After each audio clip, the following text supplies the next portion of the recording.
We're going to discuss everything with Ryan Chambers of Sarcastic Remarks.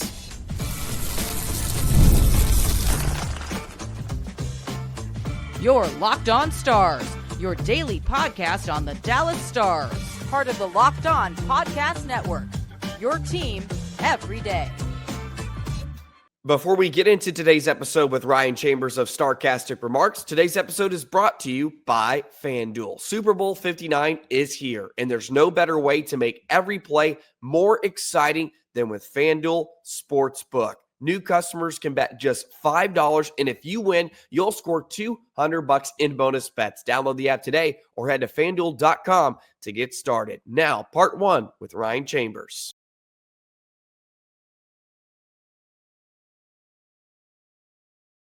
Howdy, Stars fans, and welcome to another edition of Locked On Stars. And we are joined by Ryan Chambers of Sarcastic Remarks. Ryan was kind enough to join me ahead of his show tonight. So thank you so much, Ryan. How are you doing, good sir? I'm doing okay. I'm feeling pretty good. I know this has nothing to do with the Stars, but I teach band, and yesterday all of my kids were just brats a little bit in a relative term. And then today it was great. It was just like night and day difference. So it started off with that, and it just ended up being a really good day overall. So well, that's awesome. My mother is doing a long-term sub job currently, and I know all about the stories with the young kids and how it can go night and day. She's ready to be done, to put it lightly. She cannot wait to be done. I think it's at the end of this week or next week. So I bet you can certainly feel her frustration sometimes on a day-to-day basis. But let's go ahead and dive into some Stars talk. We're going to get into a little bit of everything on today's episode, as the rundown shows you. But we got to talk about sort of the hot topic in the hockey world here, and the collision with Mark Stone, Miro Heiskanen. I'll ask you just a loaded question. What do you think of the game? And then you can kind of get into your opinion and your observations of what happened with Stone and Heiskanen. Obviously, really unfortunate for the Stars. yeah, and this was so two takeaways really. First off, who doesn't want a playoff series between these two teams, right? I mean, regardless of what's going to happen between it. I mean, the two games we have had, those have been the two best games so far, and it would just be fantastic to watch. Second off, the one takeaway that I took that I think sums up the whole night is that, and this was before we won an OT with a ridiculous overtime goal, it's going to feel like a loss even if we win it. That was what I tweeted after the injury that Miro took, because that's just going to loom large like a dark cloud over this team for the next couple of days. And it's not to be, all doom and gloom and everything like that, but there's a lot of people. Stars fans understand, obviously. We're talking to hardcore fans here that listen to this podcast. They go and search us out and stuff like that. But to the typical NHL fan in New Jersey or maybe down south in Florida, they don't understand the significance of this guy to this team. He's not talked about enough, and especially lately with both him and Harley, and they're being relied upon to play 25 plus minutes a night, and Harley's has stepped it up, and unfortunately he's going to have to step it up even more. In the game last night, he 27 and a half, something like that is what I remember. So it's just going to be a dark cloud for a little bit. Now, in terms of the hit or whatever you want to call it, there's a certain way that I would put it, and the perfect word I think is negligent. And I know I'm getting all lawyery on everybody when I say this, but I don't think he did it on purpose in terms of he saw it was Miro Heiskanen and he wanted to hurt the player. I don't believe, especially in the game nowadays, that exists. Now, if we were talking in the 80s and 90s, maybe, but exactly. We're not there anymore. But negligent in the fact that, yes, you could point to what he did with, that he toe picked or whatever, or he was slightly tripped by hands. Okay, fine. I admit that. But what you do afterwards, that's I mean, I just don't understand that. It's completely negligent in how you did it. And other people kind of pointed out, well, he's just trying to make a play. Yes, I understand that too. But you have to understand that, and I'm with Robert Tiffin on this. I don't know if you saw his tweet on X. It was clipping.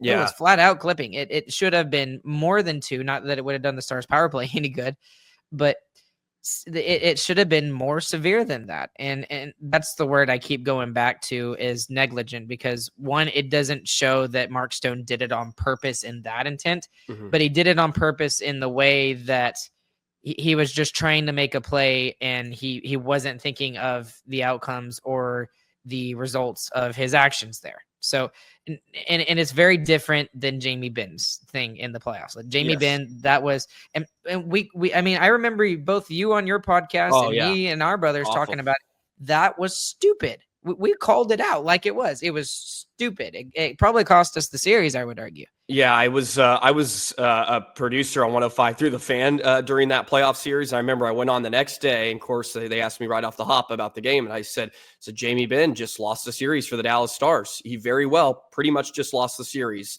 That was awful. But yes, I believe it was different. I think I fall on the same side of you, where it's just negligent. Because yes, what was he tripped up a bit. I sort of call it a trip. I just think Mark Stone's such a good player. I don't see that little contact causing him to sort of fall that way. But let's just say it was. I think I fall on the same side with you. I don't think he was trying to intently injure Miro Heiskanen, but he put himself in that spot where that sort of outcome could have occurred, and it did. And you mentioned the clipping. It's sort of like a chop block in football. You kind of just dive at the guy's knees, and you try to deter him that way. And of course, it's Miro Heiskanen. We all love him, and he's the Stars' best player, so we hold him to a higher standard. Someone like Connor McDavid of the Oilers, right, where we view them so highly that when it happens to this player, it causes a lot more outrage than, no disrespect, but somebody like Colin Blackwell, right? It's a little different. But at the same time, I think Mark Stone knows who it is. He knows it's Miro Heiskanen. Like, come on. Like, he knows, and you can say you're trying to make a play, but I just don't see how you being tripped up, how you're going to make a play diving and sort of kind of lunging towards his lower half. I don't know. You can take a lot out of it. Yes, I believe he was tripped up. I thought it was a little soft, if you asked me. Like, come on, Mark Stone's a talented guy. I think he can handle a slap on the boot. But but to bring it back to the postseason and these two teams in general, I remember saying immediately after that 7-game series, like, that was the best hockey I've ever watched. Like, that 7-game series was just stinking awesome. Besides the first 2 games, when it felt like the Stars just got boat raced, and I'm sitting there like, okay, I guess this postseason is going to be real short. I remember saying, maybe go to Wedgwood, maybe they try that. Good thing that was thrown right back in my face, and they found a way to pull it out. Thanks to Wyatt Johnston, who just seems to come alive against Vegas. What a night he had. He's looking so much like himself, like we saw in the last few months of last season, which is a great sign.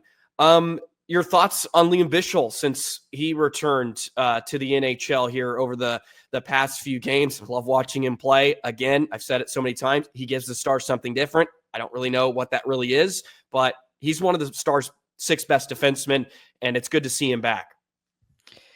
I am excited to see him back. He deserves to be here. I mean, he really truly does.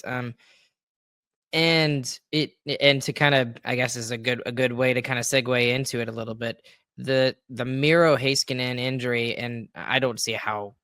If he comes back and plays in the next game, I will be shocked, legitimately shocked. But he is probably key number 1 for me right now. And I know everyone's going to be like, well, what about Thomas Harley? Well, yeah, of course.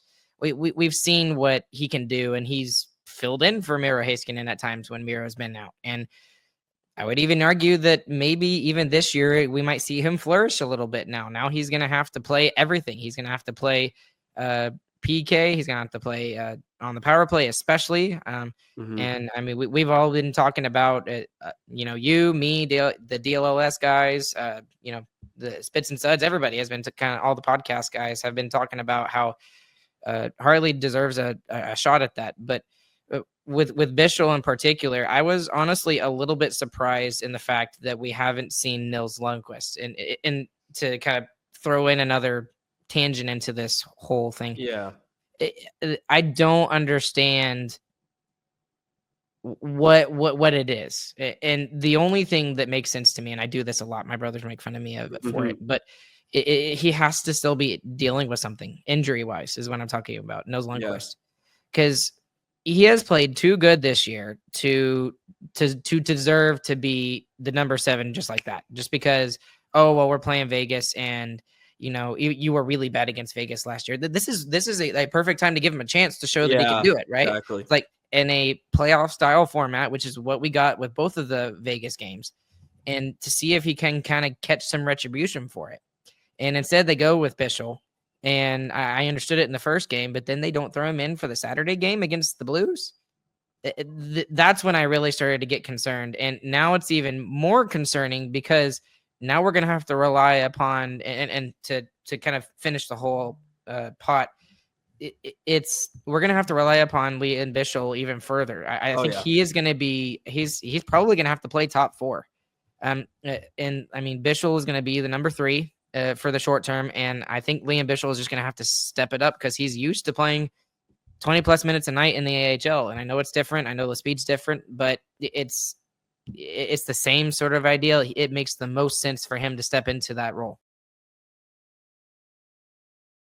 Today's episode of Locked On Stars is brought to you by FanDuel. Super Bowl 59 is here. 1 game, 2 teams, endless possibilities, and there's no better way to make every play more exciting than with FanDuel Sportsbook. Whether it's predicting the first touchdown, calling the MVP, or even betting on the coin toss, FanDuel makes it easy to get in on the action with live betting all game long. You can adjust your bets as the game unfolds and feel the thrill from kickoff to the final whistle. We got the Kansas City Chiefs versus the Philadelphia Eagles. It's going to be an absolute blast in a few weeks down in New Orleans. Get in on the action with FanDuel. Have a ton of fun on Super Bowl 59. You can place a $5 bet and potentially win $200 in bonus bets for the Super Bowl. That's icing on the cake. So go ahead, make that first bet, and then have a lot of fun for Super Bowl 59. Download the app or head to FanDuel.com to get started. Bet just $5. If you win, score $200 in bonus bets. It's FanDuel.com. Bet with FanDuel, official partner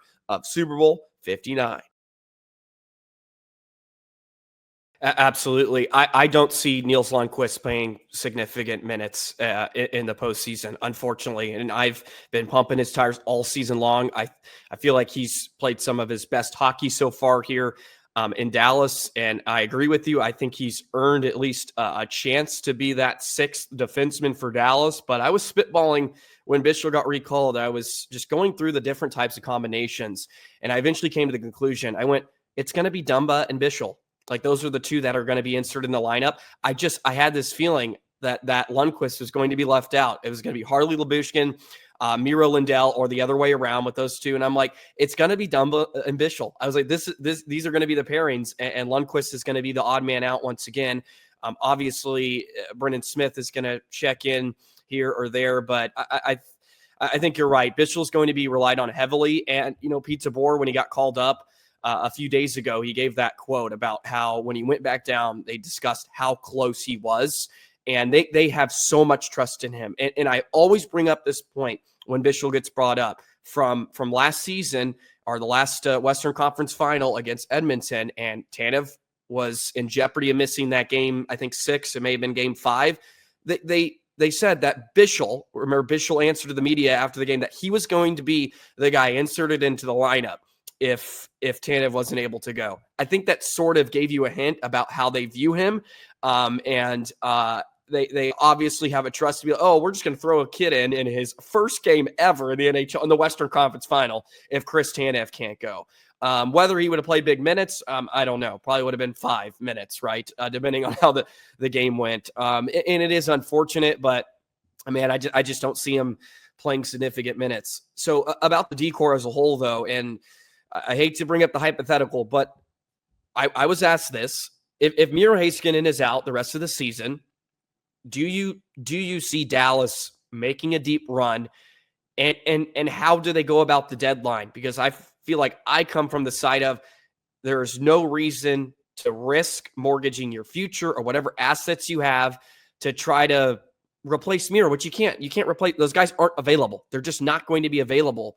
So if he is out the rest of the season, do you just sort of roll what we have now? Hopefully Sagan gets back where he's ready to go for the postseason, and you almost have to just wait a year. And that would really sting for Stars fans. But I'm curious to your thoughts on that question, that hypothetical. Well, I wonder if you know where I'm going with this a little bit. See if you can read my mind a little bit. We talked about this.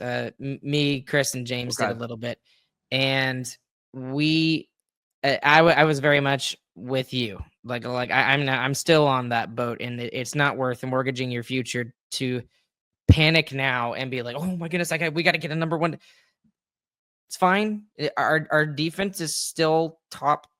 I think we're second because I think it's Washington that's first in goals against in terms of defense, but we're still second in the NHL. And this is with Dumba, who no offense to Dumba, I love the guy. He's probably a really good locker room guy. He's a nasty guy, but this is with a decor that is obviously flawed.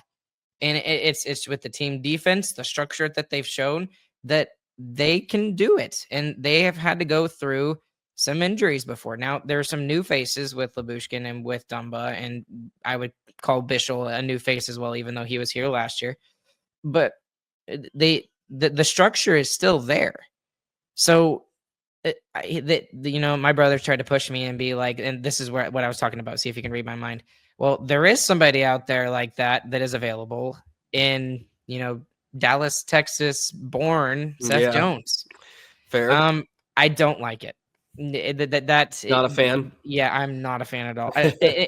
I'm not a fan of the contract and the term that is remaining. Yeah. Well, it would have to be sort of a Tanev thing, right? Where they have to retain a lot. Yeah. Yes. And it's just not worth it. If we could get him at $7 million or, maybe, even 7.5, I'd be like, okay, maybe I could maybe deal with that.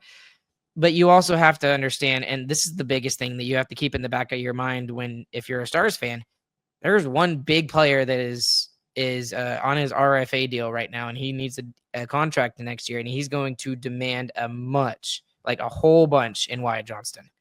And if you go out there and you mismanage something or you panic move, which Jim wouldn't do. Yeah. But if he does, he goes out there and gets Seth Jones and, doesn't have Chicago retain anything, then, you're mortgaging a chance of Wyatt Johnston not staying for the long term. And I'm talking 8+ years. Mm-hmm. He might sign a bridge deal for a little less because that's all you can give him. But this is a player that you lock down for 8+ years. If the Stars don't get him an 8-year deal, it's a failure. Yeah. Wyatt Johnston specifically, this guy has shown he can be elite. He scores big goals. And if you go after a guy like that and again, to throw everything in the pot and, conclude it, it's not worth it. It's not worth to panic and go out and try and get somebody else. You've got enough depth with where you're at. This is exactly why you went out and got Capobianco. This is why you have Petrovic. This is why, and insert players here. This is why you have all of these guys. You have 8, 9, 10 defensemen in your defensive depth, is because things like this do happen. Mm-hmm. So Jim Nill prepared it. He's ready. There's nothing that's going to come out of it unless it's a expiring deal this season. I'm not sure there's a guy like Seth Jones out there that is available. Yeah, they're going to have to ride the wave here over the next few weeks. And of course, we still do not know the diagnosis of Miro Heiskanen's injury. But Seth Jones, even if he did bring him on, or if he did bring him in, it would be risky, even with Miro fully healthy. it would still be sort of a risky move. I was on the side I would go for it, depending on, if the price is right. I mean, everything's got to work out, but I can see Seth Jones in a better system, better environment here in Dallas. Maybe elevate his play. That hasn't really worked with some others. That the Stars went and got this off season, but at the same time, I think Seth Jones better of a player at Matt Dumb at this point in his career. I would certainly be intrigued about it, but I sort of side on the same side as you. It's just you can't go out and just mortgage your future just to try to win now. I think the Miro injury looming sort of puts everything in perspective. Like,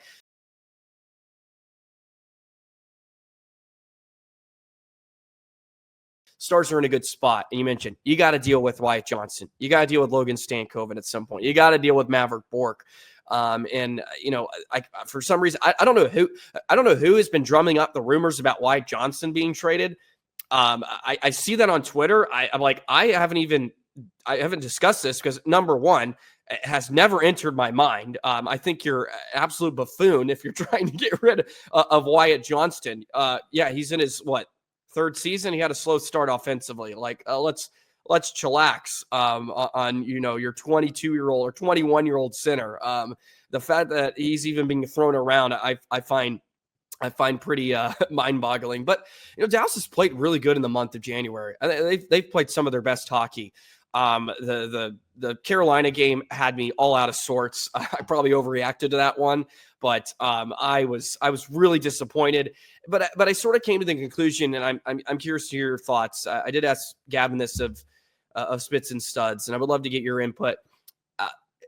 Dallas has a few guys that just are all similar. They're just all similar archetypes, and it's not that they're not productive or not good players contributing, but like Stankoven, Bourque, Steele, Blackwell, all sort of similar archetypes. And they sort of all play similar games. Of course, some are more offensively potent, of course, with Stankoven and Bourque. But I just feel like sometimes, especially that Carolina game, you're just watching the same 5-6 players, especially on the bottom six, where I think Dallas needs to go out. If they are going to add, let's say, to their forward depth, they need to add sort of like a Colasar, right? A Madia, those type of players. I think about with Vegas, some of their heavy fourth liners, Howden, right?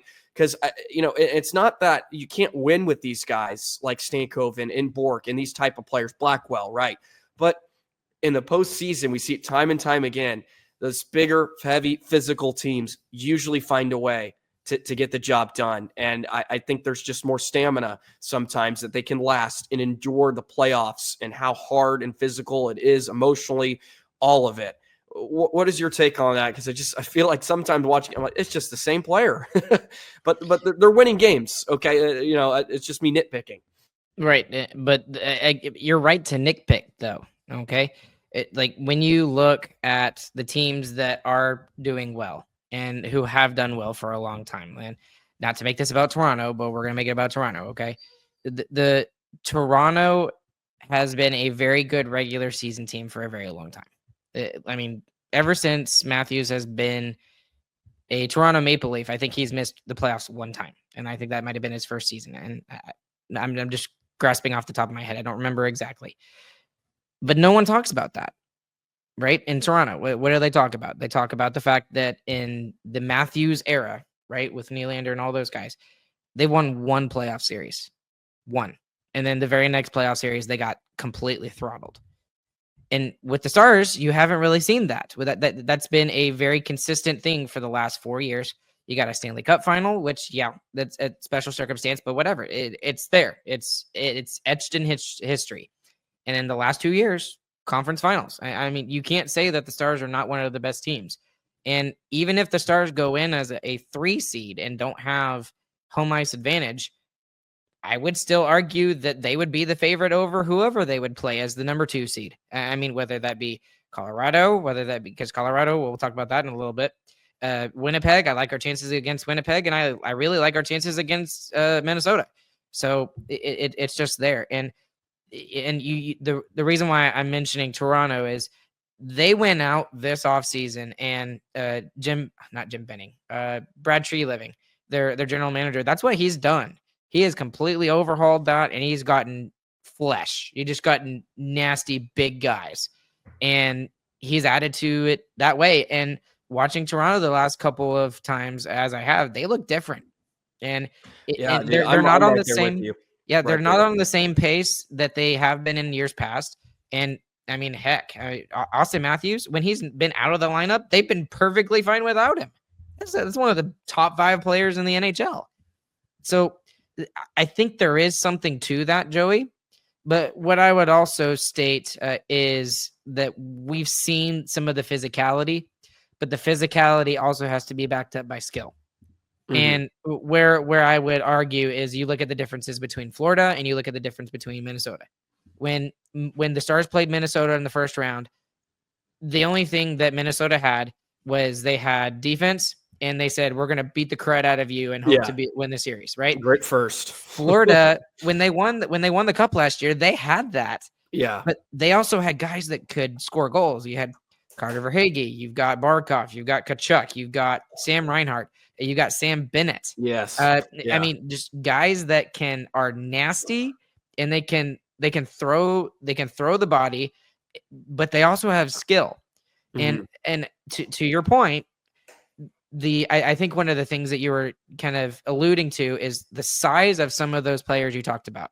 All 3 of the players you just mentioned are under 6 foot or are at 6 foot or lower. Yeah. And that's, I shouldn't be saying anything. 5'5", but NHL standard wise, especially now, that's short, right? I mean, Stegkoven is 5'7". He's got to be one of the smallest players in the league alongside Caulfield. Mm-hmm. I mean, who else did you mention? Bork is 5'10" or 5'11", and then Blackwell is not that much bigger either. I think he's like 5'10", 5'11". Mm-hmm. So I don't think you're wrong in that aspect in wanting to go out and get a guy like that. But I think that the guy you have to get, even if he plays a bottom 6 role, has got to be somebody that, yes, has some flesh, but yes, he needs to have a lot of skill at the same time. Yeah, it's all about marrying the 2 together. I think Sam Bennett's like almost a perfect example of that. Florida is in general on the type of players you have to go out and get, and they look poised to make another deep run. I think the Toronto shout's great. I watched them in person. I think it was one of the only games I've been to this season at the American Airlines Center, and I just remember watching this Toronto team does look different. They had a much better bottom 6 than I can recall in years past. And the Maple Leafs I'd love to make fun of, right? I think everybody does. It's sort of like the Dallas Cowboys. Anytime you can sneak in a little cheap shot, you try to.